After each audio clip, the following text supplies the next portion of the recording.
Hey there, Hillsiders. Hope you're doing well. Wanted to take a minute and just share something briefly with you. I was reading a little bit earlier in Matthew chapter 7, and it's the Beatitudes, the Sermon on the Mount, and Jesus is instructing some people, disciples, and others who had gathered to hear him talk. And at the end of the recorded Sermon on the Mount, he says something to the effect of, "The one who hears my words and puts them into practice is like a man who builds his house on the rock. And then when the storms came and the winds blew, the house stood because it had a firm foundation." And he says, "But the one who hears my words and does not put them into practice is like the person who built their house upon the sand, so that when the wind came and the waves came and the storm hit, this house came crashing, and great was the destruction of that house." And the whole purpose of what Jesus was saying is, my words and me as a person are something and someone that you can build your life upon, and you can put your trust and put your hope in, so that when life is shaking, not if you happen to experience shaking, but when life is shaking, you will experience a comfort and a peace and a security, not an exemption from the storm, but a hand to hold through the middle of it.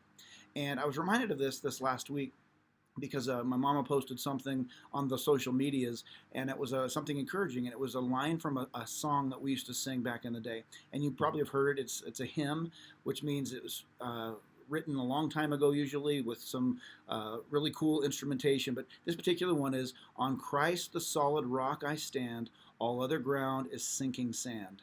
All other ground is sinking sand." And I was thinking through the uncertainty of the days in which we live. I'm talking about politics, talking about health news, talking about COVID and COVID scares and numbers spiking and all the stuff that goes along with that. And the temptation is just to be so fearful and so not at rest and so worked up. And while it may not change the circumstances, it does change our outlook on the circumstances when we realize, when we're putting Jesus and his words and his presence on our priority, as our priority list, and as he's the one who is our list, and we're putting into practice everything we know to do, and we're putting our trust and our hope in him, that even when the storms, and 2020 has been a storm after storm after storm. You know this, I know this.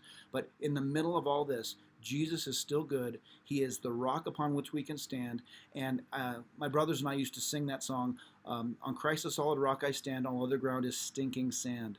And so let's lay aside the stinking sand, put our hope and trust fully in Jesus, and whatever may come, whatever's happening, whatever news we get, we can know if we build our house upon the rock, upon Jesus, upon his word, upon his faithfulness, we can know he's going to be with us, he's going to sustain us, and he's going to get us through. He's never going to abandon us, he's never going to forsake us.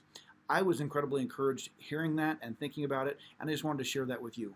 So I know we're going to be talking a lot more over these next couple days and weeks, but as we do, embrace Jesus. Even if you don't know what to say or do, say, "Lord, I want my house to be built upon the rock." Continue to work that strength of your character and your life and your faithfulness into me. God bless you. I'll be checking back with you soon. Take care.